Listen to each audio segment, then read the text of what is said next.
Buksan po natin ang ating mga banal na kasulatan dito po sa sulat ni Juan, Kapitulo 15. At nais ko pong basahin ang talatang 1 hanggang talatang 17.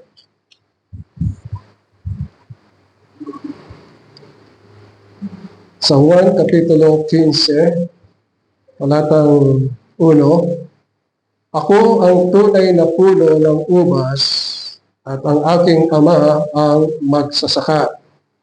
Ang bawat sanga na sa akin ay hindi nagbubunga ay inaalis niya at ang bawat sanga na nagbubunga ay nililinis niya upang lalong magbunga. Kayo'y malilinis na sa pamamagitan ng salita na sa inyo'y aking sinalita. Kayo'y manatili sa akin at ako'y sa inyo gaya ng sanga na di makapagbubunga sa kanyang sarili maliban na nakakabit sa puno. Gayun din naman kayo, maliban na kayo'y manatili sa akin. Ako ang puno ng ubas, kayo ang mga sanga. Ang nananatili sa akin at ako'y sa kanya ay hindi nagbubunga ng marami sapagkat kung kayo'y hiwalay sa akin ay wala kayong magagawa. Kung ang sino man ay hindi manatili sa akin at siya'y matatapong katulad ng sanga at matutuyo at mga titipunin at mga iahagis sa apoy at mga susunog. Kung kayo'y magsipanatili sa akin at ang mga salita ko'y magsipanatili sa inyo, ay hingin ninyo ang anumang inyong ibigin at gagawin sa inyo.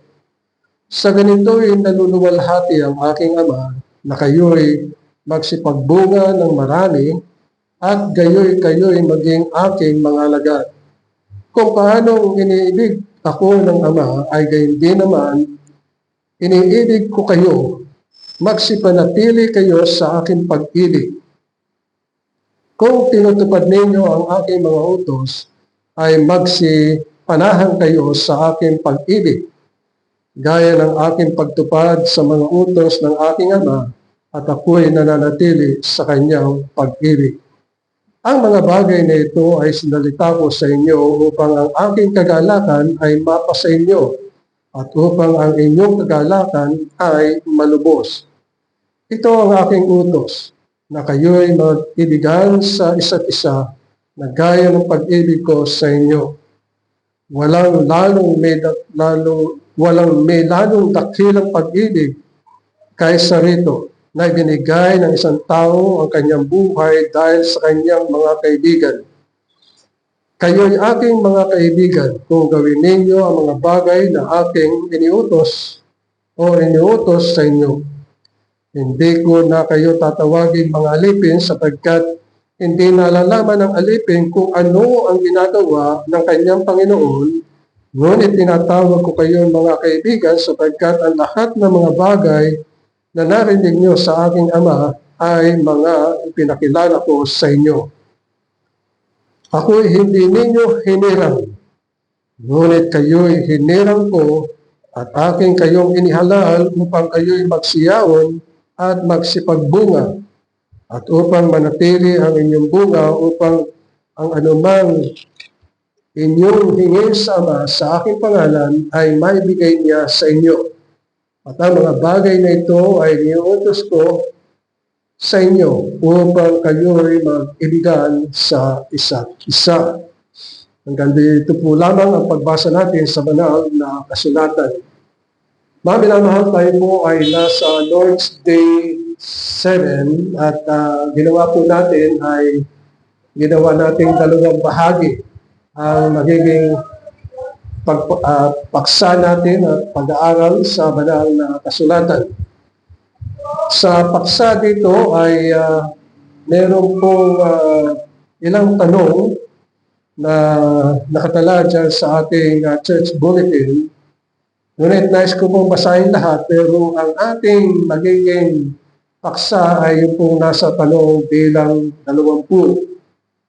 So sa tanong bilang 20, Ang lahat ba ay iniligtas o ligtas sa pamagitan ni Kristo na bagamat napahamak ang lahat sa pamagitan ni Adan? Ang sagot dito ay hindi. Ang tanging ligtas sa pananampalataya ay mga nakaumpong kay Kristo at tumanggap ng kanyang pagpapala. Sa tanong bilang 21, ano ang tunay na pananampalataya?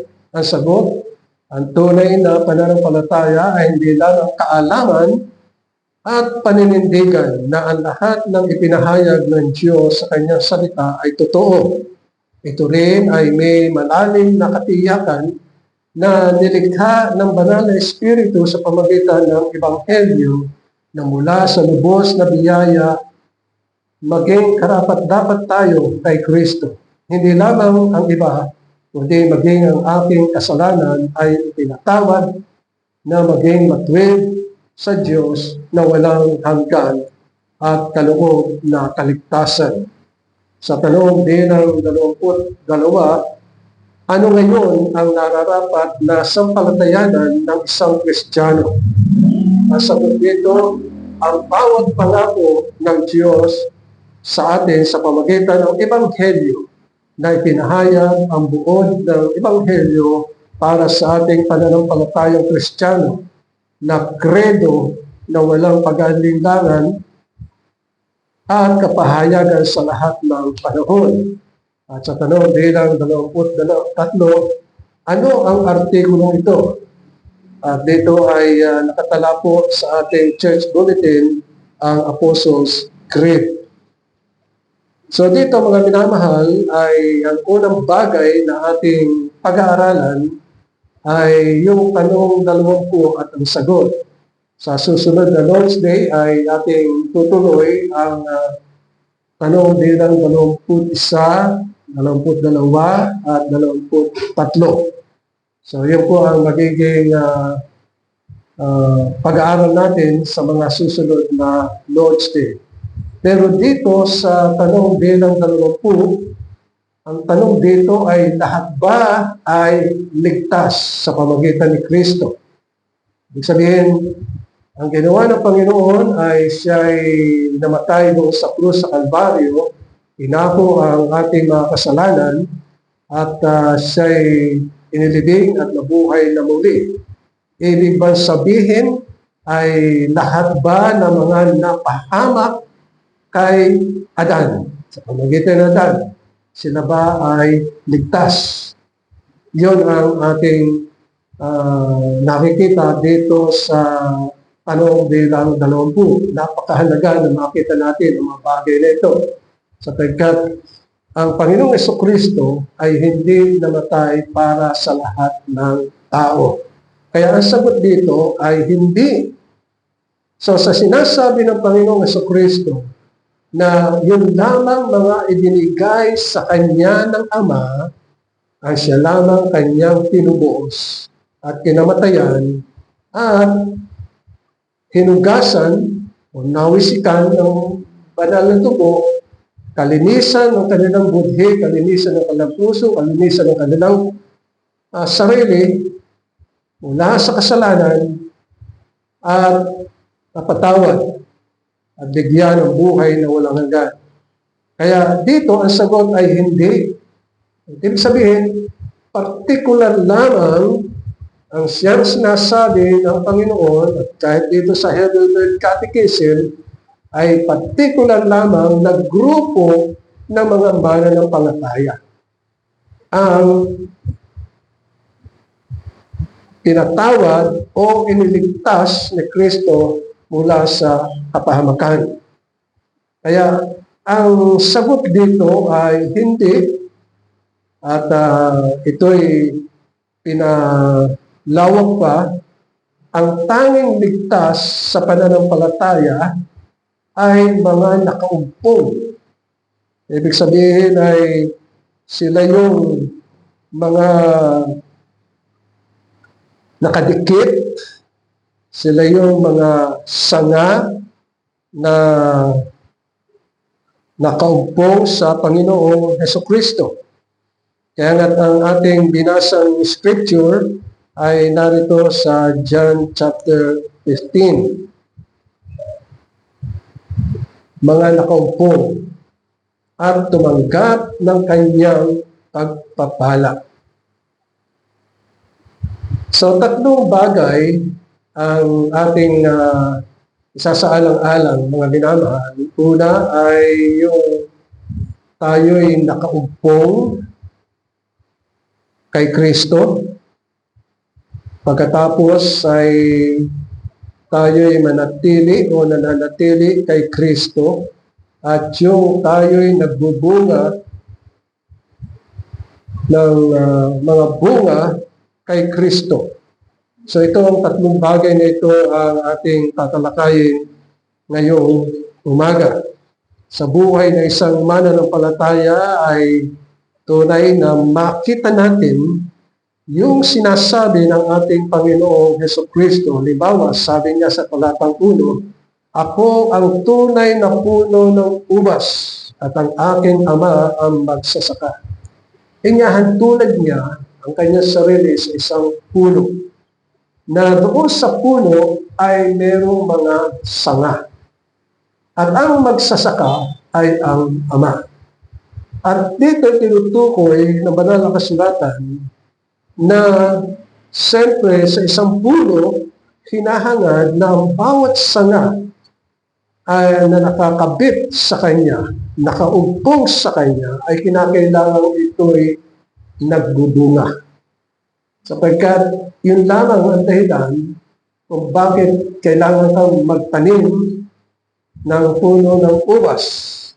Yung makinabang ka sa bunga. At ang Panginoong Jesucristo ay gayon din. Ang pagtingin niya sa mga mananampalataya ay mga sanga na nakaumpong sa Kanya. Sapagkat siya ang puno, siya ang buhay, at ang mga sanga ay nakaupo o nakakapit sa Kanya. So yung buhay mula sa puno ay dumadaloy tungo sa sanga. At yung bunga ay nagmumula rin sa puno. Napakahalaga nun. Ang bunga natin, yung ginagawa nating mabubuting gawa, ay nagmumula sa Panginoon. Sapagkat sa ating sarili, wala tayong may bibigay na magandang bunga. Ang bunga na may bibigay natin ay kasamaan. Hindi maganda. Hindi kalugod-lugod.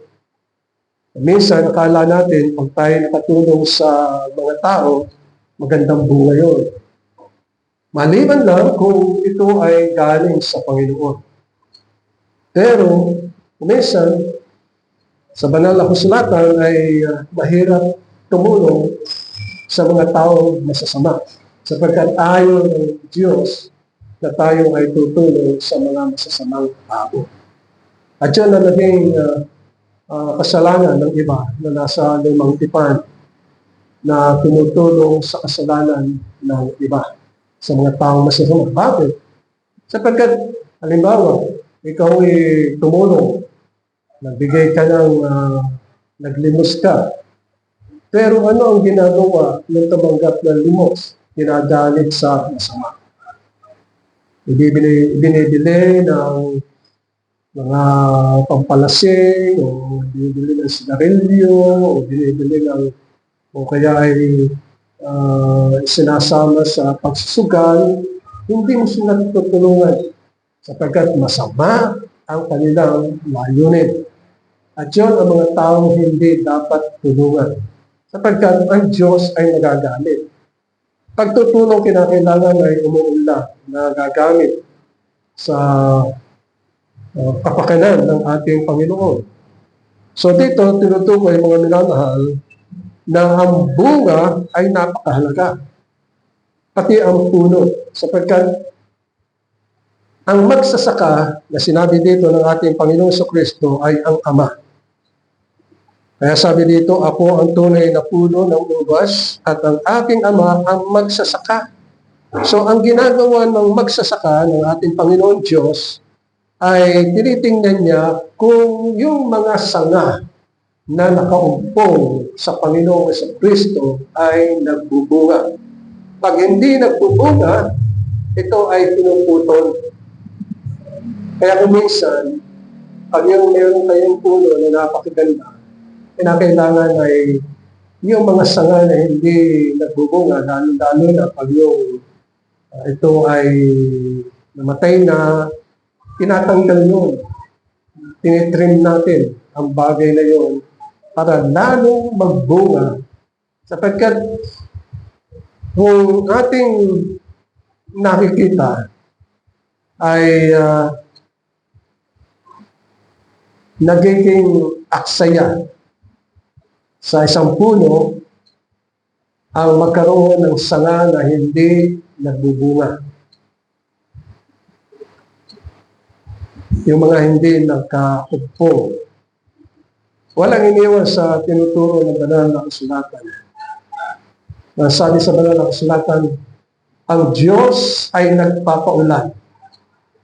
Ang Diyos ay nagpapasikat ng araw. Pero sa lahat ng tao, kahit na siya ay makinabang sa ulan at makinabang sa init ng araw, walang bumabalik na bunga. Hindi nagpapasalamat ang tao. Ang laging sinasabi ng tao, ako ang may gawa, ako ang siyang dapat na magmana ng mga bagay na ito. Ako ang siyang kinakailangang makamit ang mga bagay na ito. Ang Diyos ay nagpapaulan sa lahat. Lalo-lalo na ang magsasaka, kailangan ng ulan. Tayo rin, kailangan din ng ulan. Kapagkat nung araw, nung araw wala pang nawasa balon. So pag hindi umuulan, walang nakukuhang tubig sa balon. So, ang kinakailangan ay umuulan. So maraming tao na mayroong balon, pero walang nagpapasalamat sa ulan. Ang sinasabi ng tao ay, ako ang gumawa ng balon, siyempre ako makikilala. Pero, hindi nila nababatid na ang Diyos ay nagpapaulan upang matulo ang kanilang mga balon ng tubig. Katulad ng araw. Pag nagtanim ka, kailangan ng araw. At sinasabi dito na ang araw ay kaloob ng Diyos upang sikatan ang mga halaman, upang ang mga tao ay makakain, pero hindi lahat ng tao ay nagpapasalamat. Walang bunga. So ang sabi ng Panginoon ay aalisin ang mga sanga na nakaumpong at ito'y puputulin. So ano ang sinasabi dito sa banal na kasulatan? Sa talatang 6, ang sabi dito, kung ang sinuman ay hindi manatili sa akin, siya'y matatapong katulad ng sanga na matutuyo at mga titipunin at mga yahagis sa apoy at mga susunog. So sinasabi niya ito sa mga mananampalataya. Sa mga mananampalataya na nagtitiwala sa Panginoon at sinasabi ng Panginoon na kung ang sino man,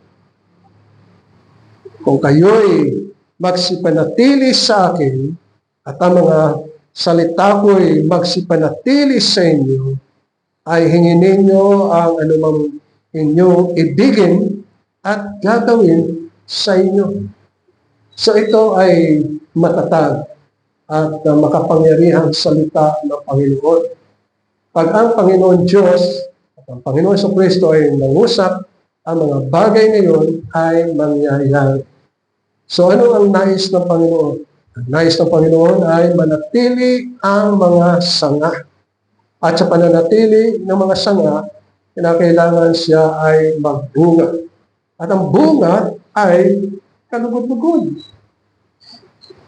Sa Galacia, Kapitulo 5, talatang 22 at 23, ay tinutukoy dito, ano yung mga bunga? Ito ay ilan lamang na makikita natin sa banal na kasulatan ng mga bunga. At ang sabi dito ay ang bunga ng banal na espiritu ay pag-ibig. Sabi sabihin, sa buhay ng isang mananampalataya, kung siya ay binago at naramdaman niya at naranasan niya ang pag-ibig ng Diyos, kinakailangan ay bumubukal sa kanyang puso ang pag-ibig. Pero nyo, tayo ay hindi kalugod-lugod sa harapan ng Panginoon. Pero tayo ay kinahabagan, inilig. At yung pag-ibig na yun ay walang hanggan. Kaya ito ang bunga na sinasabi, pag-ibig. At ang pag-ibig na ito, kinakailangan natututunan natin sa Panginoon. Siya lamang ang nagbibigay ng paliwanag tungkol sa ating pag-ibig at karanasan. Hindi ito magagawa ng karaniwang tao na hiwalay sa Panginoon. Sapagkat ang mga tao na hiwalay sa Panginoon ay walang pag-ibig na dalisay. Meron silang pag-ibig pero meron tinatawag na string attached. Ibig sabihin magmamahalan sa iyo pero merong hinahangad sa iyo, merong nais, merong gustong makuha, nais makantan. Pero hindi ganoon ang pag-ibig. Ang pag-ibig ay tumutulong na walang hinihingi ng kabayaran. So ito ang pag-ibig. Pag-ibig sa isa't isa sapagkat dito ay pinaliwanag sa atin banal na kasulatan na mag-ibigan sa isa't isa. At walang hinihingi na anumang kabayaran. Kaya sabi dito, ang bunga ng Espiritu ay pag-ibig. And then katuwaan. Kapayapaan. Mismo ang Panginoon ang siya nagsabi na ako'y aalis at iniiwanan ko sa inyo ang kapayapaan. Paghiwalay sa Panginoon, walang kapayapaan ng tao noon. Siya ay matutulad sa isang dagat na nag-aalungkuyo ang dagat at malakas ang hangin. Kaya nga kung minsan ang mga bagay na ito ay hindi maarok o hindi matutunan ng mga tao. Sapagkat ang kapayapaan ay galing lamang sa Panginoon. Sa sanglibutan ito walang kapayapaan. Maraming asungot, sabi ko nga. Maraming mga asungot. Ibig sabihin maraming mga tao na hindi binibigyan halaga ang iyong buhay. So ang kapayapaan ay galing sa Panginoon. Yung pagpapahinuhod, ito pa rin ay isang bagay na nagbibigay ng kalakasan. Yung pagpapahinuhod ay sabihin ay kay sumasang-ayon, ikaw ay sumasamba. Kinikilala mo na ang salita ng Panginoon ay napakahalaga. Pagpapahinuhod sa buhay. Then kagandahan loob, ang Diyos sa banal na kasulatan lagi niya sinasabi na siya'y nagtataglay ng kagandahan loob. At ibinigay niya ang kanyang buktong na para sa atin. Yun ang kagandahan loob. Binigyan tayo ng buhay na walang hanggan. Kaya kabutihan ay kinakailangan bumubukal sa ating puso bilang bunga. And then yung pagtatapat,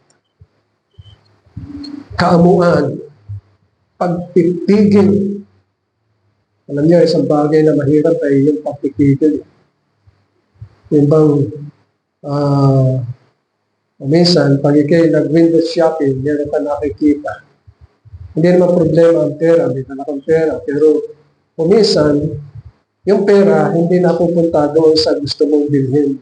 Kasi nakakita ng isang bagay, eh, hindi naman makailangan. Yan na nainganyo pa, eh, nabili mo. Tapos hindi mo nabili yung dapat kailangan. Kaya kailangan ay mayroong pagpipigil. Kaya sabi ng Panginoon, ito ang mga ilang bunga. Katwiran, yan ay bunga din sa ating pamumuhay. Kaya sabi ng Panginoon, manatili sa Kanya. Sabi sa talatang 4, kayo'y manatili sa akin at ako'y sa inyo. Ang Panginoon ay nananatili sa atin at hinihingi ng Panginoon na tayo'y manatili sa Kanya. Hinihiling niya na tayo'y manatili sa Kanya. Sapagkat sa Kanya, ang bukal ng buhay ay nagmumula. Parang puno. Yung dakta, ito ang nagbibigay ng buhay sa puno. At ito'y dumadaloy sa mga sanga. Yung buhay ng ating Panginoong Kristo ay dumadaloy sa ating puso sapagkat tayo ang sinasabing sanga, dumadaloy ang dakta. Kung ating lalaliman, ang banal na Espiritu ay dumadaloy sa puno tungo sa atin. Kaya nga, ipinagkaloob ng Diyos ang kanyang Espiritu sa atin upang dumaloy. At sabi sa banal na kasulatan, mga puspos tayo sapagkat ang banal na Espiritu ang siyang magtuturo sa atin. Gagabay, magpapahayag, at siya ang aakay sa atin tungo sa magandang pamumuhay. Sapagkat ang Panginoon, hindi siya nagbabago. Siya ay katulad kahapon, yung kanyang katangian, yung kanyang kabutihan, ang kanyang kagandahan, hindi nagbabago. At maging sa ngayon, hindi nagbabago ang Panginoon. At maging sa hinaharap, kailanman ang Panginoon ay hindi nagbabago. Siya ay nananatili tulad kahapon, ngayon, at magpakailanman. Siya rin ang nagbibigay kagalakan, kapayapaan at kalakasan sa atin. Kaya masasabi natin na ang Panginoon ay napakabuti at napakaganda ng kanyang kalooban sapagkat mula sa lusak ng kamatayan at kadiliman, tayo ay tinamo. Pero yung hanguin tayo sa kumuloy ng kadiliman at inilipat sa kaliwanagan. Kaya tayo mga minamahal ay nasa liwanag. Nakikita natin ang mga bagay na hindi nakikita ng maraming tao. Kaya nga, dito, sa Nahum, Kapitulo 1, talatang 7, ang sabi dito, ang Panginoon ay mabuti, katibayan sa kaarawan ng kabagabagan, at nakikilala niya yung nalalagak ng kanilang tiwala sa Kanya, na ilalagak ng mga mananampalataya yung kanilang pananampalataya sa Panginoon. Kaya nga, dito ay sinasaad ng Panginoon na tayo'y manatili sa Kanya upang tayo'y magbunga. Sa pagbubunga ay lalo na nililinis yung ating mga sanga. Kumbaga sa puno ay mayroong mga insekto na di tama, lilinisin ng mga bagay na yun para maging mabunga ang mga sanga. Kaya sabi dito sa talatang 3, kayo'y malilinis na sa pamamagitan ng salita na sa inyo'y aking sinalita. So ang salita ng Panginoon ang siyang naglilinis sa atin. Alam ba ninyo na sa tuwing tayo ay nagbabasa ng banal na kasulatan at ating pinakikinggan, nililinis ng Panginoon yung ating puso upang lalong maging dalisan, pinababanal tayo at ang nangungusap sa atin ay ang banal na Espiritu upang makita natin kung paano na ang Diyos ay tunay na napakaganda ng kanyang kalooban at napakabuti sa atin. Kaya sabi dito sa Talatang 3, kayo'y malilinis na sa pamamagitan ng salita na sa inyo'y aking sinalita. Kaya ang nais ng Panginoon, sapagkat siya ay nananatili sa atin, tayo'y manatili sa Kanya. Sabi sa Talatang 4, kayo'y manatili sa akin at ako'y sa inyo, gaya ng sanga. So, inihalin tulad niya ang sanga, no, na nakawagpong, nakadikit, na di makapagbubunga sa kanyang sarili, maliban na nakakabit, sabi dito, nakakabit sa puno. Gayun din naman kayo, maliban na kayo'y manatili sa akin. Kaya sabi niya sa talatang 5, muli niyang inulit yung talatang 1. Sapagkat sa talatang 1 ay sinasabi, ako ang tunay na puno ng ubas. At sa talatang 5, ako ang puno ng ubas. Kayo ang mga sanga, ang nananatili sa akin at ako'y sa kanya, ay siyang nagbubunga ng marami, sapagkat kung kayo'y hiwalay sa akin, ay wala kayong magagawa. So, nilinaw ng Panginoon, 2 beses na sinabi niya, ako ang puno ng ubos, talatang 1 at saka talatang 5. At binigyan din niya na kung kayo'y hiwalay sa akin, ay wala kayong magagawa. Sapagkat ang biyaya lamang ng Panginoon ay nasa mga nananatili sa Panginoon. Ang biyaya ng Panginoon. Sapagkat yung walang biyaya ng Diyos, wala silang magagawa. Kaya ito ang siyang tinutukoy ng sinasabi ng ating Panginoong sa Kristo. Kaya nga sabi sa talatang 6, ito ang mangyayari kung hindi mananatili ang isang tao sa Kanya. Sabi niya sa talatang 6, kung ang sino man ay hindi manatili sa akin at siya'y matatabong katulad ng sanga, ay matutuyo at mga titipunin at mga iahagis sa apoy at mga susunog. Kaya ang mungkahin niya, ang nais niya, at ang kanyang mensahe sa atin, sabi dito, kung kayo'y magsipanatili sa akin, at ang mga salita ko'y magsipanatili sa inyo, ay hingin ninyo ang anumang inyong ibigin at gagawin sa inyo. Kaya dito'y isinasaad, mga minamahal, yung paghingi.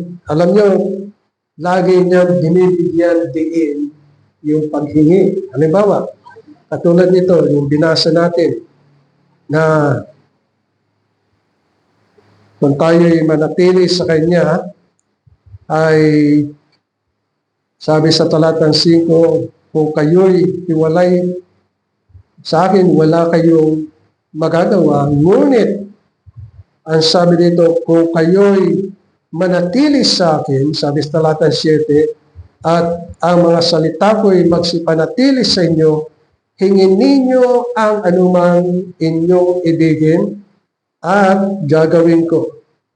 At sabi sa talatang 16, mas lalo niyang pinalawak ang ibig sabihin ng pananatili. Sabi niya sa talatang 16, ako'y hindi ninyo hinirang, ngunit kayo'y hinirang ko, at ang kayo'y at aking kayong inihalal upang kayo'y magsiyaon, magsipagbunga, at upang manatili ang inyong bunga.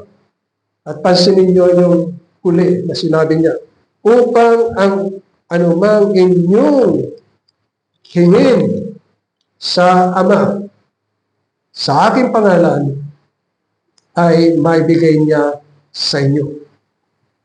Kaya ito ang siyang ninanais ng Panginoon. Ang isang bagay na kinakailangan nating gawin, mga minamahal, ay yun tayo'y magpasalamat sa Panginoon. Sabi sa mga awit, Kapitulo 149, talatang 1, Psalms 149 verse 1, ang sabi dito, purihin ninyo ang Panginoon. Magsiawit kayo sa Panginoon ng bagong awit at ng kanyang kapurihan sa kapisanan ng mga banal. Magalak nawa ang Israel sa kanya na lumalang sa kanya. Magalak nawa ang mga anak ng Siyon sa kanilang hari.